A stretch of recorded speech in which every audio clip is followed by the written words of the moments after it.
Hi, welcome back. I'm with Natalie Murphy, and we're sharing a little bit today about different parts of our business. And one of the things that I've noticed about Natalie, she's extremely driven, and once she makes a decision about something, she just goes for it. And she's been in the court of sharing year after year, and I wanted her to share a little bit about how she seems to just do it rather than get stuck in the thinking part of it, where a lot of us tend to get stuck. So any suggestions about how you just seem to make it happen? Good question. And I'd like to say that I never get stuck, but that would be a lie. All of us get stuck sometimes. And I like to look at my business as I would commit to like an exercise program. And I know sometimes that can be the E word and we don't want to talk about it, but it's kind of the same concept of actually doing the behavior rather than thinking about it. Now, I'm one of those girls that thinks that if I stand behind a treadmill and watch that guy that's running, sweating, like I should absorb some of that work. Like, can't I just lose weight by watching him? I mean, I would like that to happen, but it doesn't work. So I like to think about my business like an exercise program.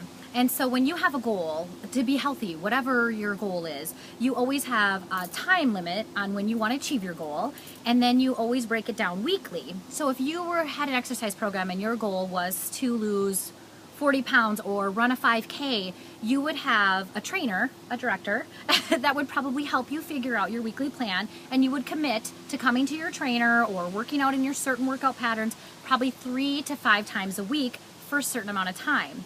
So I apply that to my business. If I want to, for example, reach that bumblebee, which is my favorite thing, every year I love the bumblebee. I think it just really symbolizes for everybody how much you reach out and give the career away, because it's really the best present you could ever give somebody. I think about what I would be like if I hadn't joined, if someone hadn't reached out and just handed that to me. So it's scary.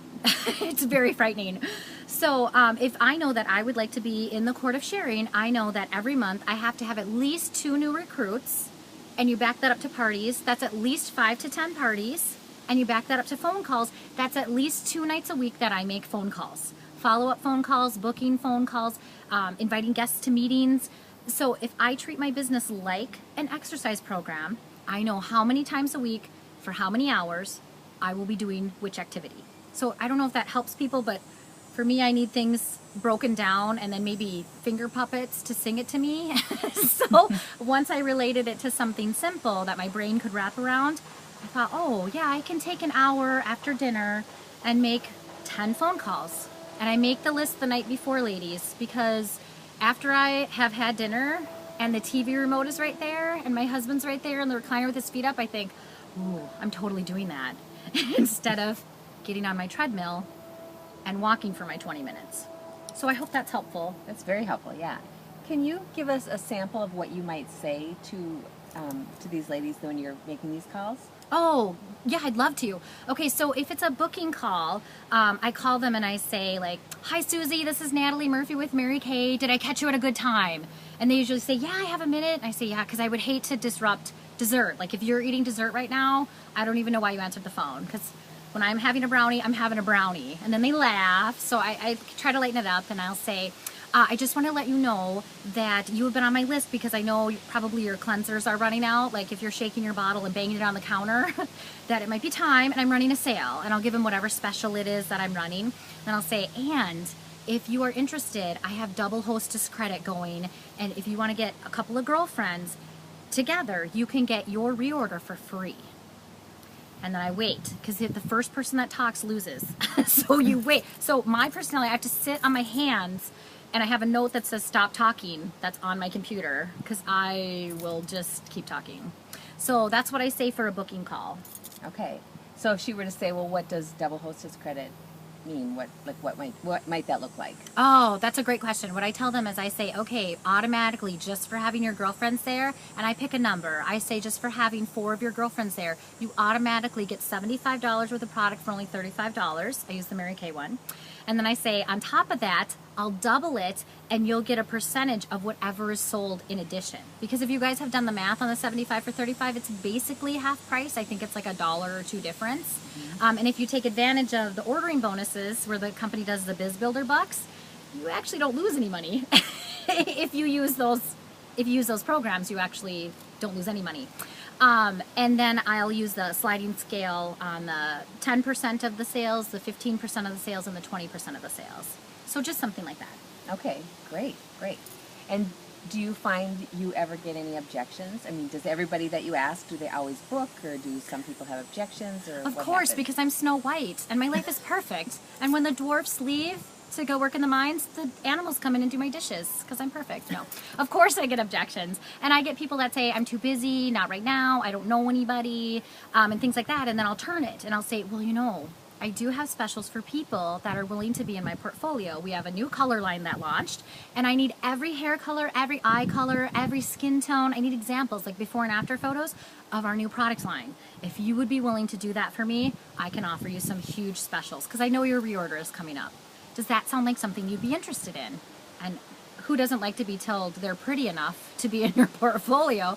I hardly ever get anyone that tells me no. And the ones that do tell me no, I know that they just may not be comfortable with having their photo done. So then I offer them a coupon, or I offer them some other special I have going, like the gift with purchase, or try to promote something like that. Okay, good, good, thank you. There's an interesting thing about your portfolio. I know I've done portfolios in the past. I'm going to tell my secrets. I know this is, well, it's one of the things that held me up from doing portfolios is that I would get the pictures and then I forget what color she had and all that kind of stuff, and I was always feeling like, well, I need to get them in a photo album, and I am not very good at getting things in a photo album, as my kids could probably attest to. And so then I just don't even ask for it because I give up on the whole project because it gets too big. So how did you overcome that? Okay, so here's my secret. Are you ready? It's a confession time. So it's okay if everyone knows. I have never in my entire career put together a portfolio of pictures. They have never been in a book. I've never really put them anyplace formal. I keep them in my phone so I can show a couple of people that might say, well, what does that look like if I'm asking a warm chatter to be in my portfolio? And then they go into a file in my computer and I only pull them out if someone asks. There's never a formal thing I do with them. I do text them to my customers so they have a new picture for Facebook. If they let me, I'll put them on Facebook because they're beautiful. The brides I've done, they just love that, and then they share it with their friends. But to say I do a formal book, I'd be lying. Shutterfly and I are not friends. Like I don't make anything perfect. For my personality, I'm a DI, and I just like to do the work and done. If I need the pictures, they're there. I know where to find them, but there's no formality about it. There's my confession. Yeah, I think that's great because I think we do get stuck in some of those little ditzy little details, and that's okay. It's okay. It's okay that they're just in my phone. It's okay. Yeah, and they get a copy of them. So great, great. Thanks for sharing some You're great welcome. ideas. Okay, we'll be back.